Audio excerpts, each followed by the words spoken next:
Say your name's Larry, and you volunteer for this.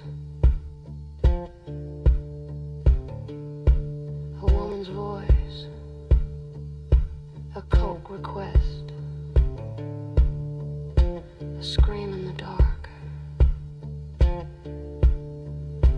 Welcome to Mississippi, welcome to corruption, welcome to justice after dark.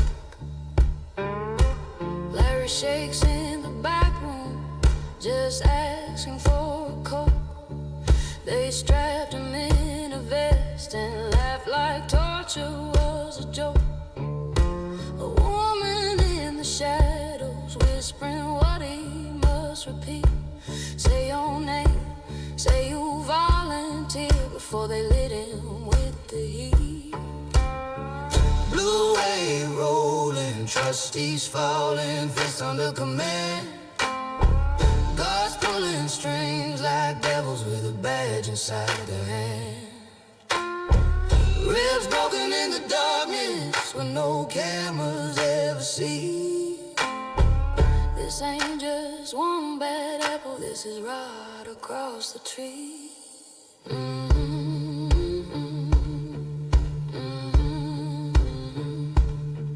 From the governor's mansion to the county jail floors, power's just a weapon when corruption's at the core. They thought no one would speak, thought the truth would stay buried, but we're here and we carry. We are the voices after midnight. We are the truth they tried to hide in the shadows where the broken pray.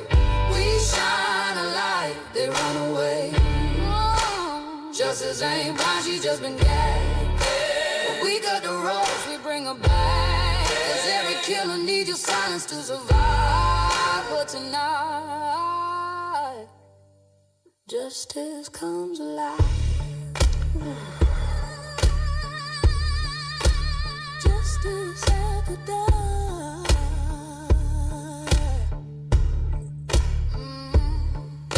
The Goon Squad had a logo, like a gang with legal rights, kicking doors and breaking jaws, running terror in the night. Chocolate syrup, tasers burning, slurs carved in his skin, and a bullet through a jawline from a deputy grinning.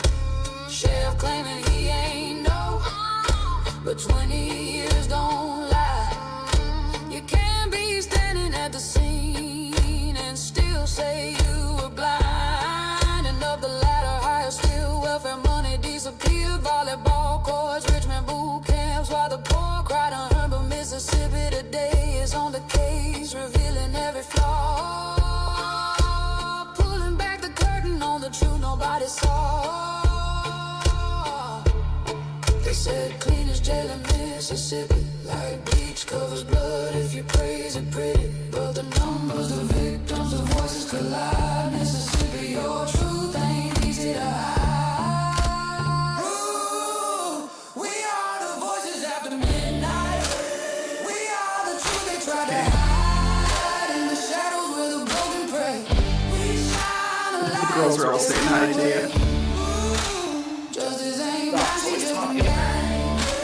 We got the ropes, we bring her back. 'Cause every killer needs your silence to survive. But tonight, justice comes alive. Justice at the door.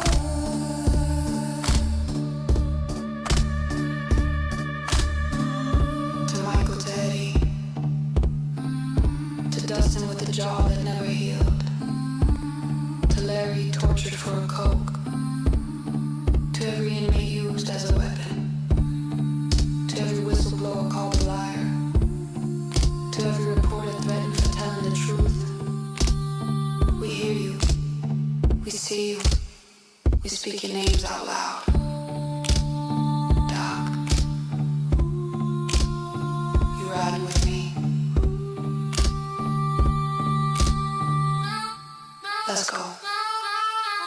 We are the voices after midnight. We are the ones who testify. Justice sleeps, we shake her away. Expose the liars, the money they take.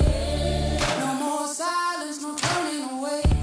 This is the reckoning they fear every day. Criminals don't stop and neither do we. This is our vow, our mark. Justice after dark.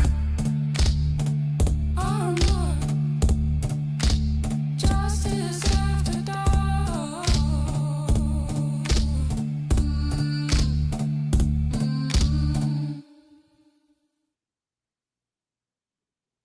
Oh, where's my phone? You'll have to. Live on the air, it's Trial Junkies United presents Justice After Dark with your host, Z. Hey, everybody. Oops, I forgot my phone, which is supposed to help with the pictures. But you know, if everything went smoothly, it wouldn't be us. I will be right there. Doc is coming to the rescue. Fallow was here first, and we had Southern Gal, True Crimes with us, and Pammy, therapist, just joined us. And of course, our sweet little Irish Luna princess is here. It's going to be a good night, guys. I'm so glad to see you all. I hope I didn't forget anybody. But let's go ahead and get started because I went down a rabbit hole. And then, oh, well, it should be, it'll be in the living room, dear. Oops, there we go. What can I say? I had my phone with me, but otherwise, Doc will be having to do pictures. So let's start. Say your name's Larry, and you volunteered for this. That's a woman's voice.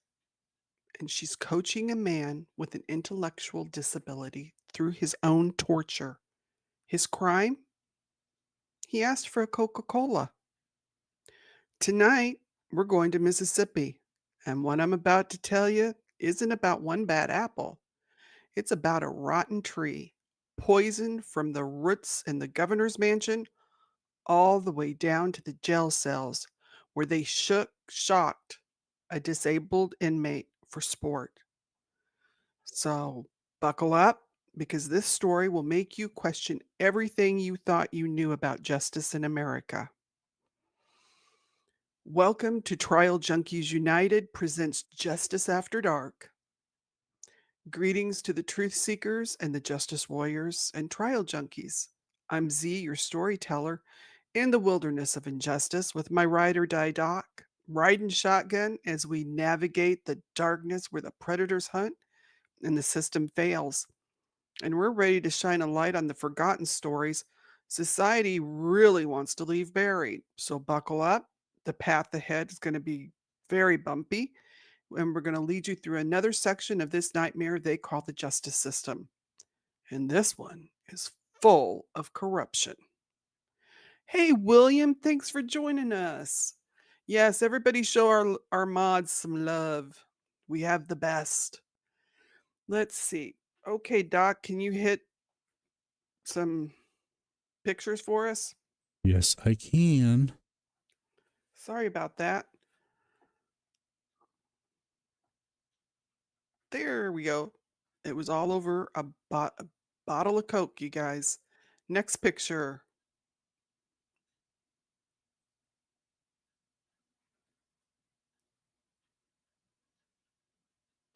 And like I said, we're going to Mississippi, the next one. Yeah, Fala, if you could call my phone, that would be great. And I'm giving a huge shout out to Mississippi Today. And they are really the reporters that got this story out there. The New York Times worked on it. But Mississippi Today, they they really told this story. So let's go ahead and get started. The man they tortured for a Coke. His name was Larry Buchalter. And Larry, he was a sweet guy. This poor man, I I don't know what they were thinking because he never was cruel or vicious to anybody. And so, like I said, whoops. Hang on, I'll be right back. I may know where your phone is. Oh, poor Doc. Uh, okay, so let's get this all together. Sorry, you guys. I was together and then I got untogether. It happens because it's us. So if you're in Mississippi, I need you to listen closely because what I'm about to tell you about one bad sheriff, it's not just about him. It's not about just a few rogue deputies. This is about systematic corruption that runs, like I said, from the governor's office all the way down. And let's see. So let me introduce you to Larry. Larry had serious intellectual disabilities. Everyone at the Rankin County Jail in Brandon, Mississippi, and that's oh, there goes my phone. Gotta have good music on your phone. But everybody at the Rankin County Jail in Brandon knew him as Crying Larry. And they yay, he found it. Thanks, Doc. And they used that to demean him because he would pester the staff. You know, he'd ask for small requests, and so that's the name they gave him to make him feel bad. "Hey, Dandelionness, thanks for joining us." So they used it as a way to demean him, and he even told his family, "They call me Crying Larry," and he felt ashamed. It really bothered him. Now, in 2018, Larry was serving a 1-year sentence for possession of a small amount of cocaine. One day, he asked for something simple. He asked for a Coca-Cola. And what happened next should make everybody in Brandon, Mississippi, even the pastors and the ministers, should be ashamed if they know anybody that claims to follow any kind of faith with a conscience that's in their congregation. Because trust me, in a town that small, everybody knows. So in this town, what Larry did was, like I said, he asked for a Coca-Cola and they put him in an electrified vest. And that's what you see him sitting there. He's in an electrified vest. This is on video, you guys. Sadly, I watched it. You don't have to, because it's not good. This happened. I heard it and it was bad to hear, guys. So Yeah. So they put him in the vest and he told him, he says, "Give me just a moment." And you hear the woman telling him what to say and how to say it because she's coaching him through this and telling him, "Say, my name's Larry and I volunteered for this. I volunteered for this." And then they shocked him in the vest over and over. He screams and they all laugh. They mock him. And then they say, "You earned your Coke." All because he asked for a Coca-Cola. Yeah, that's right. They literally shocked him. That's the only picture I got of the woman who was coaching Larry. So, anybody in Brandon, Mississippi that knows this woman, because trust me, there are those of you that know who she is. She literally shocked this man or was part of it. So just think about that. So Jason, um, the Rankin County Deputies Department's attorney, Jason Dare, later claimed they had no reason to believe Larry had mental issues. Let me say that again for the people in the back of the room. Yeah. Tortured a man with an intellectual disability. And you can, if you listen to him talk, you can tell the man has a disability because he talks like a child and he's asking for a soft drink. And the lawyer says they didn't know he had a problem. Hey, Frank Meister, good to see you, darling. Obviously, somebody's not very observant. No. Next, they put him in a party hat. And this was a few days later. And they have him sing happy birthday to Barry. And this is probably Barry Vaughn, who was in charge of the jail. And he was told to say, I love you, Barry. And they gave him one of those party favors, that you blow on and it rolls out and makes noise. And they told him, blow harder. So they're directing him with the behind the camera. They're telling him what to do. And he sings happy birthday to Barry. And he sings it loudly and he waves and he smiles. So you can, the way this poor man acts, you can tell he's intellectually handicapped. And then as he's doing this, someone off camera tells him, tell him you love him. He says, I love you, Barry. And he gleefully announces this. And then someone behind him, all you can see is a uniform standing behind him, slams one of those plastic signs that say wet floor. And they startle him so bad. And he jumps and screams as they all laugh. This is what he went through. Now, these are just a few of the videos that have recently come out on this. And the Rankin County Department's attorney, Jason Deere, needs to go back to school if he says they didn't know. Because if you can't recognize that someone that everyone's calling crying Larry, who has the cognitive function of a child, might need some help instead of torture, you have no business practicing law, dude. I'm sorry. So wait, was he in general population? This was in the jail. This wasn't in the prison. Yeah. So this was just, in the jail, and they would bring him out. And at this point, Larry passed away in 2021. So we can't ask him any questions. But this all came from video that finally got put out there. But Larry wasn't alone.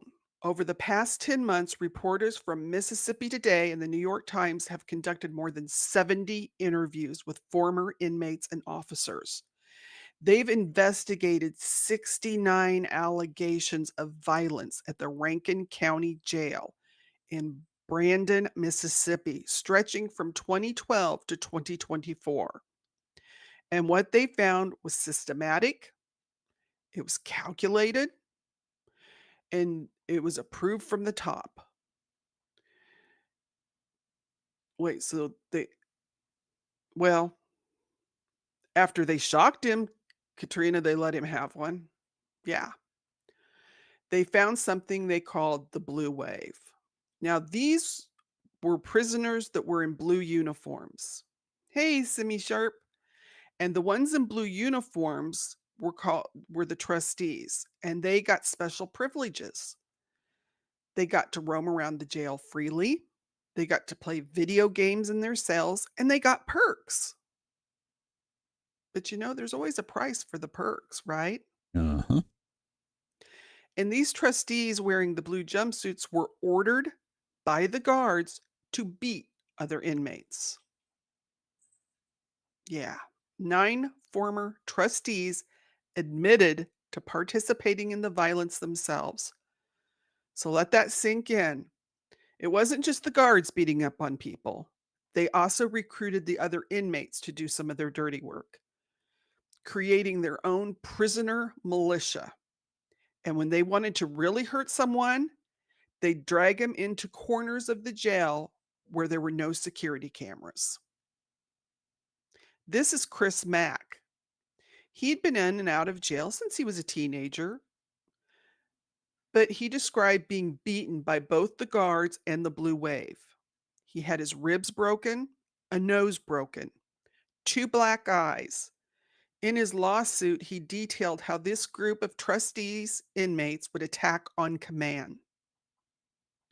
Dustin Reeves, now he had his jaw broke by a guard named Jordan McQuiry. It's McQuiry.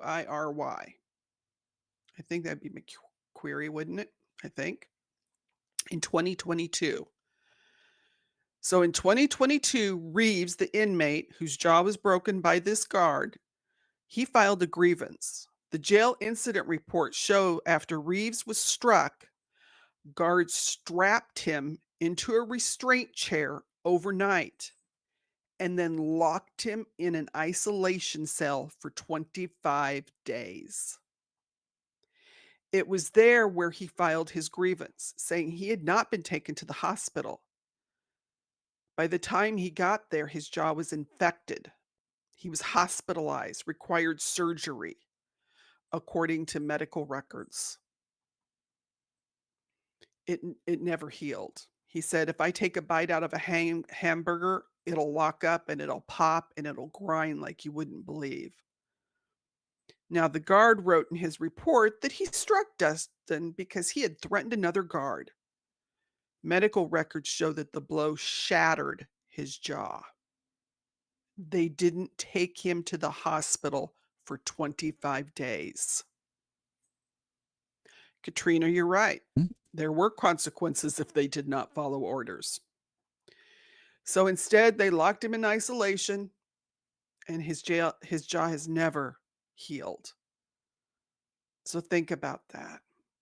But that same guard, Jordan, oh, well, he got an award from the department for outstanding work at the jail. See him with his little award. Hey, Jordan McQuiry, how are you? He's still there. This was in 2024 that he got the award. At least 9 inmates have filed formal complaints or federal lawsuits claiming that this same guard beat them. Supervisors closed the complaint for Reeves 3 days after it had been filed, saying the department had documented the incident and provided a satisfactory response, which included scheduling a hospital visit for Reeves and informing him that he could not press criminal charges against the guard while incarcerated. Yeah, it would be excruciating. 25 days later, that was scheduled. Yeah. Oh, okay. Yeah. Yeah. So Reeves said the department did not ever contact him again. The report does not indicate whether the guard who broke his jaw, Jordan McQuiry, was disciplined or questioned about the incident. And like I said, 9 other inmates have filed suits against this particular guard. Federal lawsuits claiming they were assaulted by McQuiry, who still works there. It's just unbelievable. Let's give him an award for outstanding work. He didn't respond to comments by the reporters for comment. Oh, yeah. That is really astonishing. I know. Poor little Jordan might have had his feelings hurt. Hey, Mustang, good to see ya. The department attorney calls the Rankin County Jail one of the cleanest and best run jails in the state of Mississippi. Well, I wonder if you'd like to stay there, Mr. Dare. I think they have a room for you. Yeah. Trial living. Well, yeah. Mississippi, that's what clean looks like to you? Is this kind of abuse going on? Yeah, I think the trustees were used like weapons. I truthfully do. And I'm sure if you weren't a trustee, you probably got in trouble and you were on the other side. So you had a choice. Either you do that or you don't. But let's talk about Sheriff Brian Bailey, because he's the sheriff at the time and still is. And the jail wasn't the only place with a reputation for brutality. Sheriff Brian Bailey's department had its own group of special deputies. They even named themselves the Goon Squad. They even made a logo. Think about that. They were so proud of their brutality, they designed a logo for it. Whoops, there we go. I think I might have hit that twice. And they actually made a coin that they could carry. And so, and this was an advertisement that Mississippi Today put out. Help us report on police brutality in Rankin County, Mississippi. And boy, do they need it. So anybody out there, if you had any abuse sent your way, contact Mississippi Today. I mean, they're on top of this. Let's give them a shout out. It blows my mind that he's still in charge. Yeah. After all this time, and after all the allegations, I would think he'd be gone by now. Well, let's get back to the story. Okay. For nearly 2 decades, these deputies terrorized Rankin County. They kicked in doors in the middle of the night, claiming to be investigating drug crimes. And here's something important. Most of the victims actually were white. Now, this wasn't just about race, though race certainly played a role in some of the cases because they were racist. But it was about power, about cops who believed they could do anything to anyone. So, Brandon, Mississippi, you people knew. And for the people that say they had no clue, I don't get your head out of the sand. You're going to suffocate. On January 24th of 2023, 6 officers, 5 Rankin County deputies, and 1 Richland police officer broke into a home in Braxton, Mississippi. A white neighbor had complained to one of the deputies about 2 black men staying at a home with a white woman. You heard me. A white neighbor complained about 2 black men staying in the home of a white woman. Next, here we have Michael and Eddie, and they're the 2 men on the opposite side of their attorney in the middle. The officers found Michael Jenkins and Eddie Parker, and what happened next lasted for hours. They handcuffed them, they beat them, they tased them repeatedly, and it was the kind of tasing that actually leaves scars. They caused permanent damage. They poured milk, chocolate syrup, alcohol, and eggs on them, anything they could find. They also SA'd them with an adult toy that they found while they were ransacking the house. That's right. 6 men SA'd 2 men that were handcuffed. Throughout it all, they called them the N-word and other racial slurs that they could come up with. And then Deputy Hunter Elward put a gun in Michael Jenkins' mouth and pulled the trigger. Now, the bullet lacerated Jenkins' tongue, shattered his jaw, and exited through his neck. Jenkins was left bleeding on the floor while the officers tried to figure out how to cover their tracks. They considered planting drugs. They tried to get their stories straight using WhatsApp to hide their communications. 6 officers. Their names were Hunter Elwood, Christian Dedmon, Brent McAlpin, Jeffrey Middleton, Daniel Opdyke, and Joshua Hartfield. And Joshua was from the Richland Police Department. They have actually got sentenced to a combined 132 years for being part of the Goon Squad. They've had federal and state charges. I still don't think they got enough time, personally. No, doesn't sound like it to me. No, one of them got 20 years. Another got 20. Well, three of them got 20. One got 25. One got 15. The two others got 15. It's not enough time for what they've done to people. But throughout the whole thing, Sheriff Brandon Bailey, the man who ran the department for over a decade while this is all happening, you guys, he's still in office. He ran for re-election while these trials were happening and ran unopposed. Brandon, Mississippi, what is wrong with you people? He won, of course. Bailey claims he was floored and shocked. He says he never heard of a Goon Squad. Never heard of them. They had a logo, Sheriff. They have been operating for 20 years. More than a dozen people directly confronted you and your command staff about these brutal methods. At least 5 people sued your department for the alleged beatings and chokings and other abuse. In 2021 case that they had, a federal judge specifically noted that Bailey was at the scene when one of his deputies brutally assaulted someone. How do you not know about systematic brutality when you're present for it? You must be the most inept sheriff ever.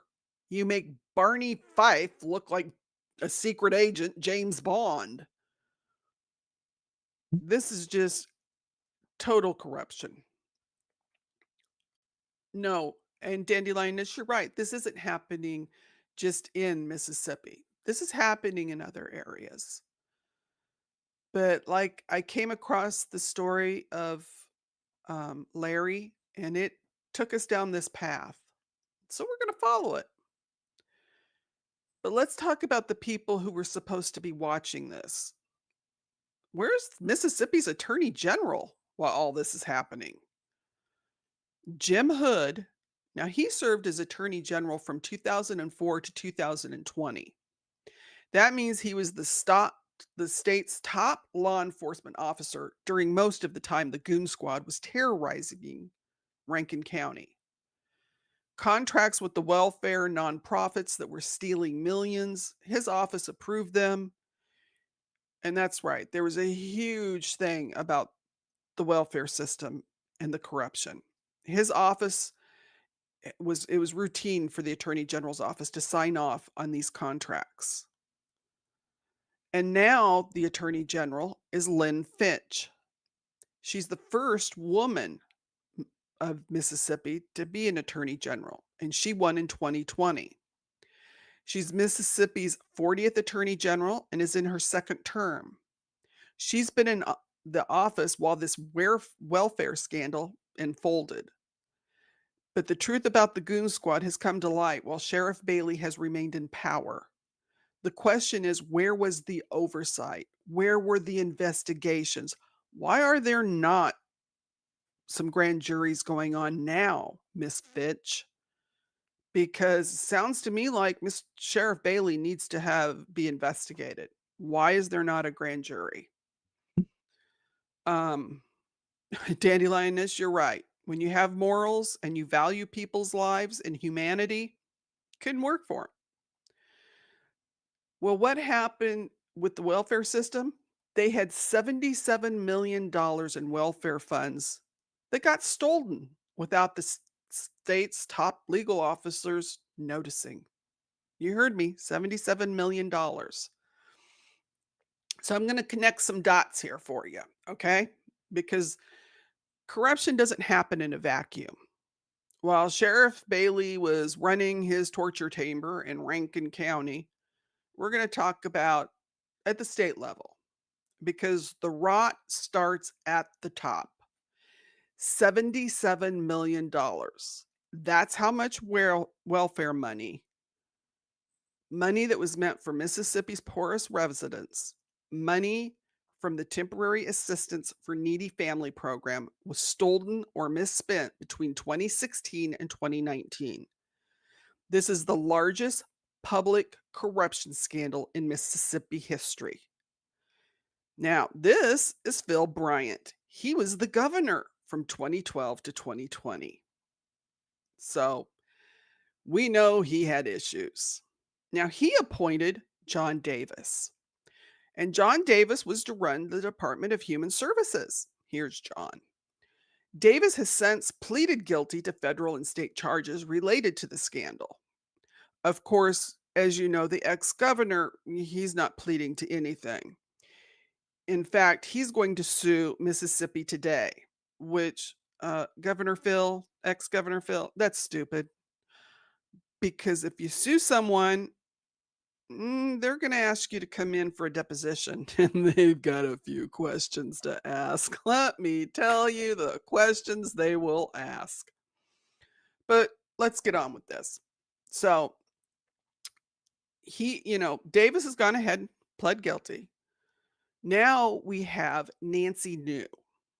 Now, much of the money was funneled through a nonprofit that Nancy New, who was a friend of ex-Governor Bryant's wife, the First Lady, Deborah Bryant. Nancy New has also pleaded guilty to fraud and bribery charges and is cooperating with the prosecutors. But where did the money go? Don't you wonder, Doc? Oh, yeah. It'd be nice to know. Well, here's where it gets infuriating. Are you guys ready? $5 million in welfare funds went to build a volleyball stadium at the University of Southern Mississippi. That's right. $5 million that it should have fed hungry children went to build a sports facility. Over $1.3 million went to Paul Lacoste's Victory Sports Foundation for boot camp fitness programs. Now, these programs weren't for poor people. These were boot camps for the well-to-do community members. Now, you might say, well, who is Paul Lacoste? Well, the ex-lieutenant governor that was under Bryant is now the governor, Governor Tate Reeves. And he is the one that actually has Paul Lacoste as his personal fitness trainer for 15 years. Are we seeing the dots connecting? Yeah, it's getting clearer and clearer. So next, you wonder, welfare money. Where else did it go? Well, now see, the volleyball place had the backing of a very famous ex-football star. Mm. And his name was Brett Favre. You got it. Dear old Brett. Because his daughter plays volleyball. We're so happy for you, Brett. And then he also has an experimental concussion drug company called Prevacus, Prevacus. Prevacus, I think. I don't know. But Brett here, who was worth millions, got poor people's welfare money for his pharmaceutical venture and also money directed to the volleyball center that his daughter gets to play at. So, seeing some connections. Yeah. And we're not going to let people forget. And this gets interesting. Paul Lacoste in 2019, Reeves, fitness trainer. He had a meeting at that point with Lieutenant Governor Tate Reeves because he was Lieutenant Governor, and John Davis, the man who's already pled guilty. 2 days before this meeting, Lacoste wrote or texted Davis, Tate wants us all to himself. 2 days after that meeting, Davis told his deputy to find a way to push a large sum of federal welfare money to Nancy New's nonprofit without triggering red flags in an audit, specifically to fund Lacoste boot camp. Davis called it the lieutenant governor's fitness issue. Months later, Paul Lacoste cut campaign commercials endorsing Tate Reeves for governor. In the commercial, he said, as Tate Reeves' coach for 15 years, I've seen the sweat pouring off his face and those glasses of Tate's fogged up from intensity. Yeah, as he was That stealing makes him money, I that guess. makes him a good governor. Yeah. Yeah. It's like, just because you had him do a few push-ups, I mean, please. Tate, go do a few more. He You looks need 'em. he looks kind of puffy. Yeah. Oh, okay. Yeah. Now, the next player is a man named Piggott. That's Mr. Davis. He pled guilty. Bye, Mr. Davis. You're going to be holding the bag unless you start talking to a lot of people. Mm-hmm. Now, this attorney is Brad Piggott, Pigott. Now, he was the former U.S. attorney who was hired to recover the stolen welfare funds. Now, when he started getting close to the truth, guess what happened? Do you know, Doc? No. He got fired by They Mr. did Tate. what? Tate Reeves fired him when he got close to the truth. Oh, that's absolutely amazing. When he subpoenaed the University of Southern Mississippi's Athletic Foundation's communications with former Governor Brandt and Brett Favre and Governor Reeves, fired him. Think about that. The attorney that was trying to get back money stolen from the poorest people in actually the poorest state in America got fired for getting too close to powerful people. You see the pattern that we're forming here? We got this nice pattern going.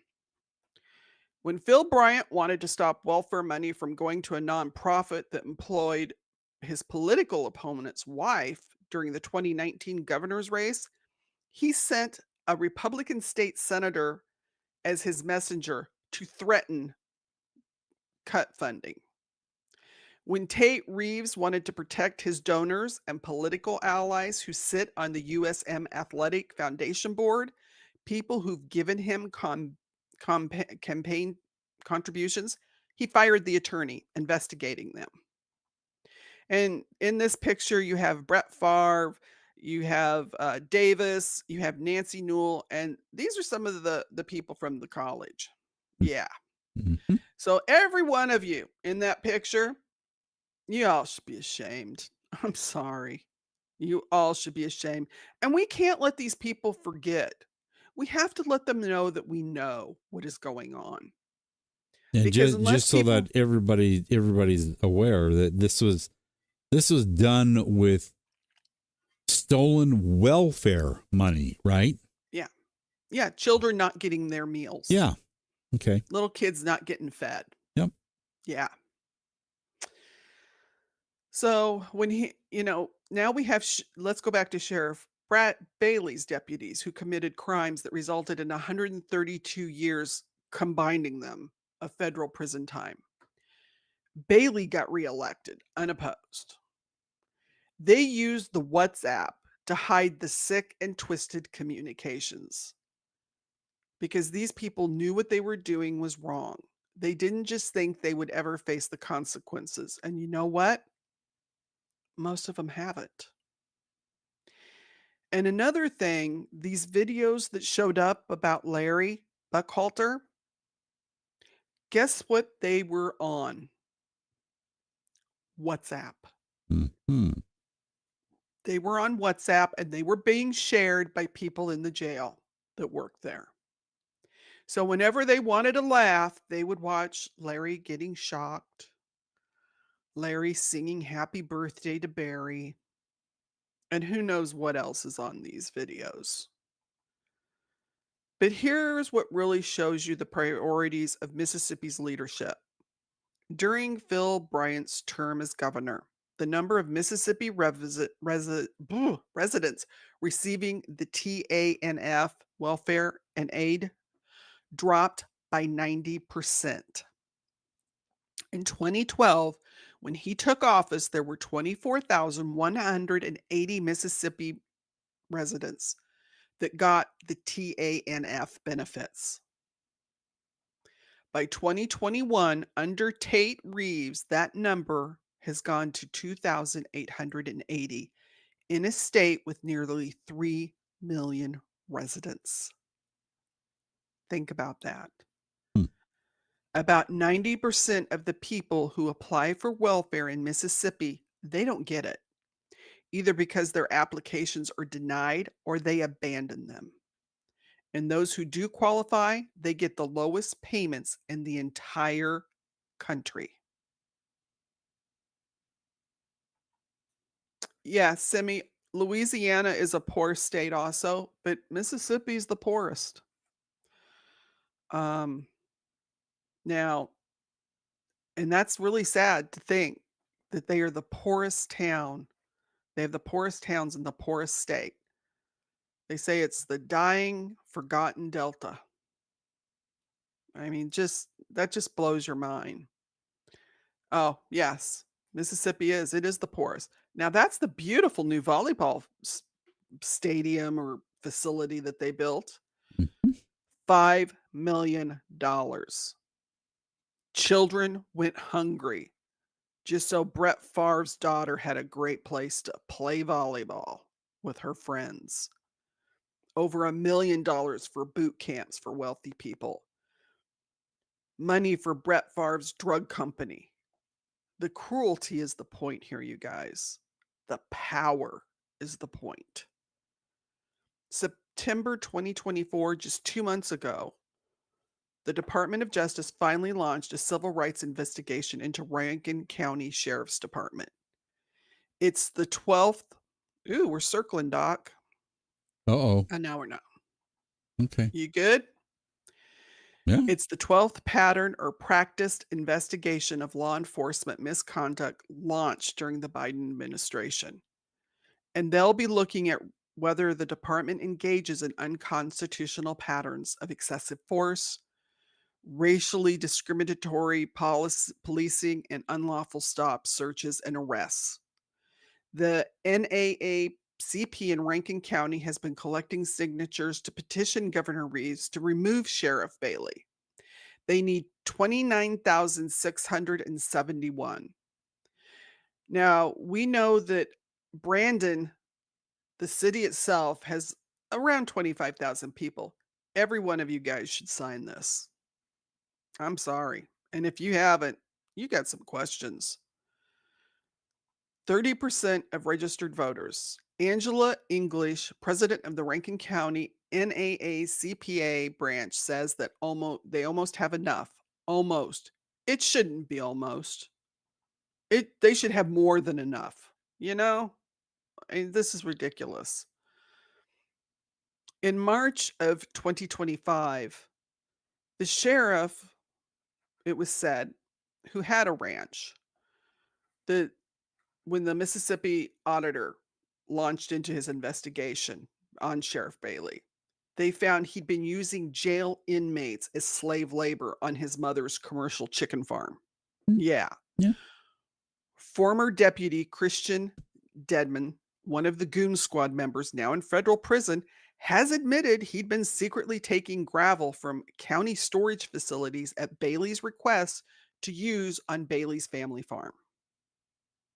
Inmates with special privileges, called the trustees, the Blue Squad, the Blue Wave, were brought to the farm to clean tons of chicken poo and used bedding from chicken houses. The sheriff's department claims that inmates were always paid, but that's not what the inmates are saying. They tell a totally different story. Paid what? Yeah. That's the question. Uh-huh. Brandon, here's what makes me righteous with fury. Brandon, Mississippi, where the Rankin County Jail is located. Like I said, you have about 25,000 people just in the city. That town is so small when you think about how big some of the cities are. People knew. Neighbors, friends, relatives, they knew what was going on. And they stayed silent. Every minister, every pastor who has members of the Goon Squad, jail guards in your congregation, and you haven't demanded they repent, please, because they're treating God's children like animals. You should be ashamed. Maybe you need to look for a new job Yeah, well, honey, because you're not calling it's out the when corruption. money talks. So Oh yeah, you let them come in there and make their weekly donation and yep. just give them the nod. That's not those are not people of faith. Every person in Rankin County who voted, who serves on a jury, who sits in church on Sunday mornings singing Amazing Grace and pretends they don't know anything about this, you're complicit. You're complicit in torture. You're complicit in corruption. It's something to think about because if you stay silent, you're complicit. Now, remember, like I told you, when Larry was being told what to say, it was a woman's voice. Right before he was shocked, she told him exactly what to say. She coached him. Where is her accountability? Come on, Brandon, Mississippi. You people know who she is. She's blonde. We don't have a good sight of her because everyone that was in on these things tried to stay out of the camera range. But I'm sure if you look at that picture, you know who this chick is. Mhm. And she needs accountability. The city attorney says they didn't think Larry had mental issues. Oh, that man needs to lose his license. What they did to Larry was torture just because he wanted a Coca-Cola. And that should horrify every person with a conscience. As I said at the beginning, how a society treats its criminals shows who they are. And Mississippi, your leaders have shown us exactly who they are. And it's probably going to turn out kind of like they say right now, people from the United States that are traveling in foreign countries are posing as Canadians, you guys, because of the things we have going on in our country. Yeah. You just wonder, people from Mississippi posing as I'm from Louisiana, I'm from Alabama, I'm from because with all this going on, I'd be afraid to tell people I was from Mississippi. Anywhere but Mississippi. Yeah. So let's honor the people who had the courage to come forward. Michael Jenkins and Eddie Parker. They were brave because that had to be the torture they went through. Hours. They nearly died. They have filed a $400 million federal lawsuit against the department. Sheriff Bailey, Chris Mack, he detailed his beatings at the hands of both guards and the Blue Wave. Dustin Reeves, who lived with a broken jaw for 25 days before receiving treatment. Samuel Carter is another one, but his case was from 2016, and they said the statute of limitations is done. But who hopes the DOJ investigation will bring justice? Now, I don't want you to think this is a political thing because the attorney general that we talked about that was from like 2012 to 2020, Jim Hood, he was a Democrat. A bunch of them are Republicans. The corruption's on both sides, you guys. It's not on one side. So we're not talking politics here. We're just talking a bunch of corrupt individuals. So let's get that straight. The deputies raided his home, dragged him into his bedroom. They beat him. They shocked him repeatedly with a taser. And the department records show one deputy triggered his taser 6 times during the arrests. All the former inmates who have spoken to reporters, knowing they could be called liars, knowing they are going to face retaliation. The 9 former trustees who have admitted to participating in the violence, breaking the code of silence. The reporters at Mississippi Today, Anna Wolf is one of them. The names I pulled out, there are a lot.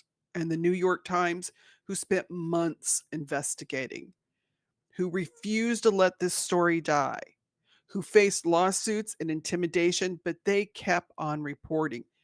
These are the heroes of the story. So please don't forget that.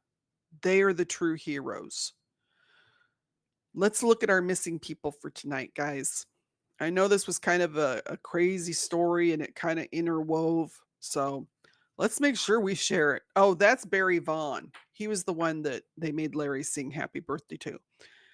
They had a picture of him with his wife and child. I will not show children. It's not the child's fault that their father is not a nice person. His wife should know, though. Sorry. Creep. Yeah. And he's now the undersheriff. Yeah. See, these people just get promoted. It's just insane. But our first missing person is Aiden Victoria Spears. She's 21 at the time she went missing. She would now be 23. She was 5'6", 120 pounds. She had brown hair and eyes, and she went missing on January 24th of 2022. She does have a NAMUS number, M as in Michael, P as in Paul, 90475.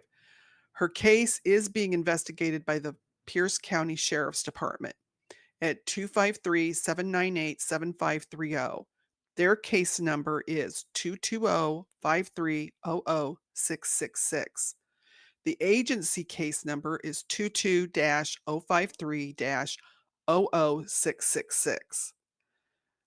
Now, this happened in Tacoma, Washington, and on January 24th of 2022, Aiden was ready to turn her life around. And she struggled with some addiction issues and also with her mental health. So she had agreed to meet her mom, and that morning she was going to go to treatment. And shortly before her mother came to pick her up, Aiden messaged Jessica to say she'd be late, but reassured her mom that she would be there. She just said she had to tell someone, goodbye. At the time, Jessica didn't realize it was going to be the last time she ever spoke to Aiden. It wasn't out of character for Aiden to go silent for a few days, but as the days continued to pass without any contact, Jessica knew something was wrong. A few weeks later, some of Aiden's friends reached out to Jessica to ask how Aiden was doing. It was then that Jessica knew this time it was different. She hadn't just kind of, fled away. Something had happened. So she filed a missing persons report with the Pierce County Sheriff's Office. Over time, Jessica's concern for her daughter's well-being increased as she continued receiving messages from people who knew Aiden.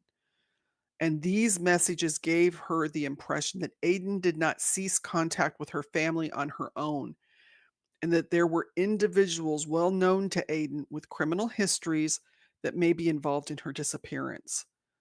So if you have any information on Aiden's whereabouts or anyone that could be involved in her disappearance, please come forward to the Pierce County Sheriff's Department at 253-798-7530 because she needs to be found. Her mother, like she said, she's been missing since January 24th of 2022 from Tacoma, Washington. She just wants her to be found. So let's hope that someone knows something, because we all know that people, when they go missing, they may go missing voluntarily, but it's not that they don't stay that way. Sometimes they don't get the choice to come back. And we do know there are those that never get a choice because we know trafficking is real. So put those cell phones away when we go through the pictures. When you're out and about, don't stick to your cell phone. If you're on a train or something, watch the people. You might be able to save someone's life. But let's go to our next person and see who we have here. This is Alexia Milda. She's 16, you guys. She went missing November 18th from Gila River. This is District 6 of Gila River. She's with the Gila River tribe. She has brown eyes. She has black hair. She's 5'6" and weighs 116 pounds. She was last seen wearing her black t-shirt and blue jeans, and she was at her residence around 9:30 a.m. when she left with another individual. And they do say on one of the sites that she left without permission. So I don't know who this other individual was. But if you have any information on Alexia, please contact the Gila River Police Department at 520-562-4511 or the tip line at 520-562-7144 or contact your local police. Our next one, now this one is urgent. This is Avery Hull. She's 17. She went missing November 22nd of 2025 at 9:27 p.m. from the 1900 my brain's not functioning. From the 19,800 19,800 block of 19,800. block of Sundance Trail. Man, did I just mess that one up. Well, this is amazing because this is just last night. Okay. Yeah. But the reason it's urgent. Yeah. She was last seen on a Ring doorbell footage getting into an unknown vehicle. She is from the Choctaw tribe. She's 5'2" and weighs 117 pounds. She has brown hair and green eyes. She's wearing a brown hoodie, jean shorts, a nose ring, and hoop earrings. Avery suffers from a developmental. Thank you, disability. I'm thirsty. And requires daily medication. So the El Paso County Sheriff, please contact them immediately at 719-390-2439. This is urgent. She has to have her medication. She has developmental issues. If you live anywhere near here, if you were in your car and you have a camera, if you have a house that has a camera, contact the El Paso County Sheriff's Office. Let's get this girl found because something's wrong here. The next girl is Ariana Rose Lindsay. She's 22. She's been missing since November 12th of 2025 from Wolfport, Montana. She has brown eyes. Her hair is kind of red or auburn, they said. She's 5'6", 176 pounds. Contact the Wolf Point Police Department at 406-653-1093 or Montana Missing Persons Clearinghouse at 406-444-2800 or your local police, like we always say. Our last person, we have another missing elder.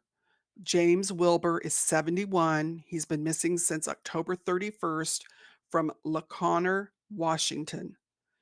He has brown hair, salt and pepper, or brown eyes, salt and pepper hair. He's 5'6" and weighs 140 pounds. He was last seen near his residence on C. Osh Road in LaCorner around 3:15 a.m., headed in an unknown direction. They said if you know anything about James, contact the Lacoste Police Department at 360-466-3134 or contact the local police department. They need to find James. So in closing tonight, thank you guys for sticking with us. You know, Lord Acton said, power corrupts and absolute power corrupts absolutely. Mississippi, your leaders have had absolute power, and we can all see how utterly corrupted they've become from the top down. In September 2024, attorneys for Michael Jenkins and Eddie Parker called for censure and removal of Sheriff Brian Bailey. Attorney Malachi Shabazz said there is no other sheriff's department in America where such vicious criminals as the Goon Squad have been sentenced to 132 years in federal prison, and their supervisors remain on the job. Judge Daniel Jordan, in denying Bailey's motion to be dismissed from the civil lawsuit, wrote, for starters, defendants called themselves the Goon Squad, indicating an intent to harass and a pattern of conduct. So ingrained was their name that they drew a logo for the group, a logo for their brutality. They were proud of it, and still, Sheriff Bailey remains in office. Governor Reeves remains in office. The corruption continues. To the people of Mississippi, it's 2025. You can't allow people to be treated this way. Not in jail, not by sheriffs, not by governors. You can't say you have values, you can't say you have faith, and you can't say you believe in justice while allowing this to continue and blindly turn away. To those who stayed silent, who looked the other way, who voted for these people knowing what they've done, shame on you. Shame on every single one of you. And to the victims, to the whistleblowers, to the reporters, and to the advocates fighting for justice, we see you, we believe you, and we stand with you.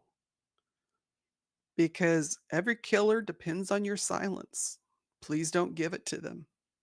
Every corrupt politician wants you to stay silent. Don't give it to them. If you know something, speak up, because it wasn't a mannequin. It never is. And remember, someone knows something. Someone always does. And silence, it's betrayal. If you guys have a story you want us to tell, email us. trialjunkiesunited@gmail.com. Every Thursday night, we talk about stories for our Indigenous and Native brothers and sisters, and we will have a show on Thursday night. So we'll be here for those of you that perhaps don't have plans, or maybe by 8 o'clock p.m. you're a little tired of your family. If anyone's been trying to talk politics at the dinner table, come join us. Because we tell their stories, because every story deserves justice. Thank you for taking the time to be with us tonight. You know, we really love you guys, and we're building a community here that cares, and that's what's important. So please, if you can, share the story, subscribe, hit the button, do all those things that YouTube wants us to do to make the algorithms work. But what's most important is when we get to see you guys. We love you.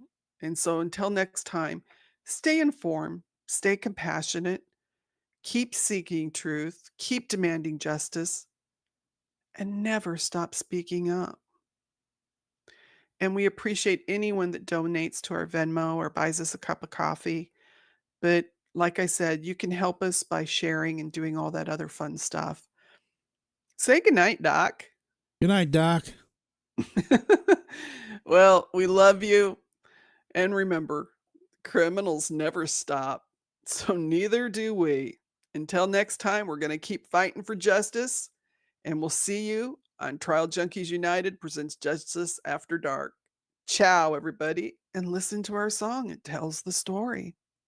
Good night. Say your name's Larry, and you volunteer for this. A woman's voice, a coke request, a scream in the dark. Welcome to Mississippi. Welcome to corruption. Welcome to justice after dark. Larry shakes in the back room, just asking for a coat. They strapped him in a vest and laughed like torture was a joke. A woman in the shadows whispering what he must repeat. Say your name, say you volunteer, before they lit him with the heat.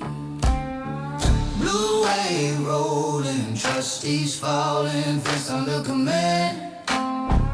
Guards pulling strings like devils with a badge inside their hand.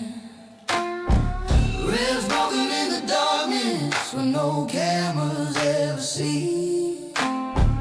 This ain't just one bad apple, this is right across the tree.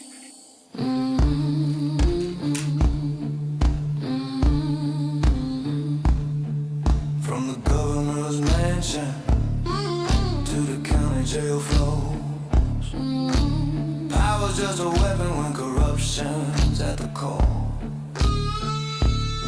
They thought no one would speak, thought the truth would stay buried. But we're here, voices after midnight. We are the truth they try to hide in the shadows where the broken pray. We shine a light, they run away. Justice ain't blind, she's just been gagged. But we cut the ropes, we bring her back. 'Cause every killer needs your silence to survive. But tonight, justice comes alive. Justice after dark.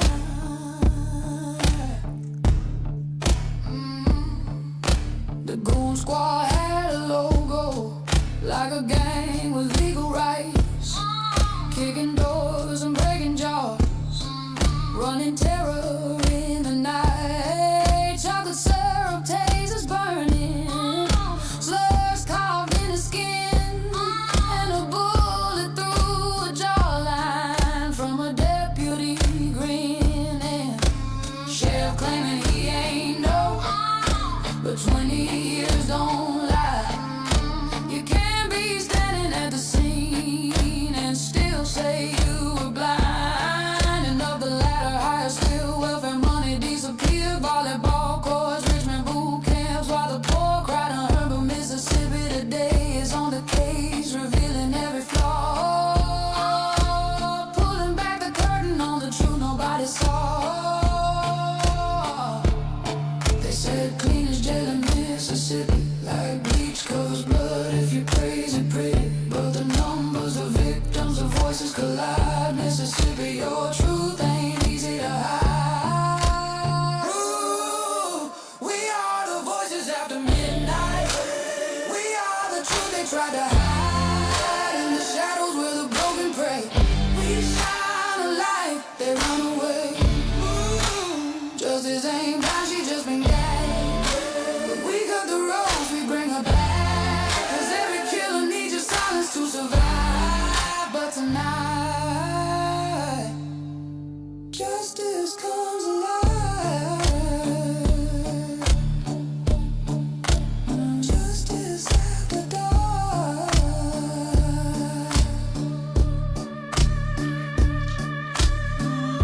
To Michael, to Eddie, to Dustin with the jaw that never healed, to Larry tortured for a coke, to every inmate used as a weapon, to every whistleblower called a liar, to every reporter threatened for telling the truth. We hear you, we see you, we speak your names out loud. Doc, you riding with me? Let's go. We are the voices after midnight. We are the ones who testify. If justice sleeps, we shake her awake. Expose the liars, the money they take. No more silence, no turning away. This is the reckoning they fear every day. Criminals don't stop and neither do we. This is our vow, our mark. Justice after dark. Our mark. Justice after dark.